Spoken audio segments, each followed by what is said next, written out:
Yo, what's up mga ka-treasure? We are here in Code Collectible Store in SM Manila branch.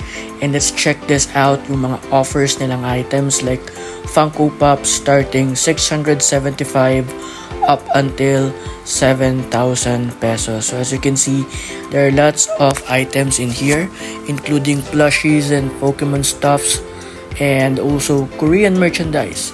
They also have albums and other things na related sa K-pop. May mga plushies pa ulit, mga keychain, and itong mga action figures.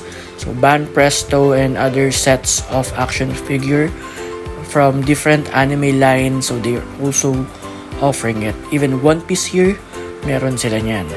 And at the same time, malaki-laki tong store, and yung items ay medyo malaki din. Meron din silang set of stickers and NBA cards, sports cards, and other merch.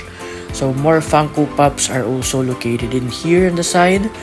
Different movies and cartoons, animes, and artists.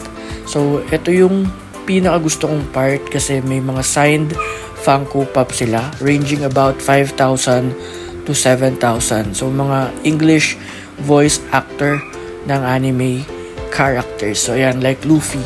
So, kung gusto nyong makita yung mga ibinibenta nila dito, nandito lang sila sa SM Manila branch.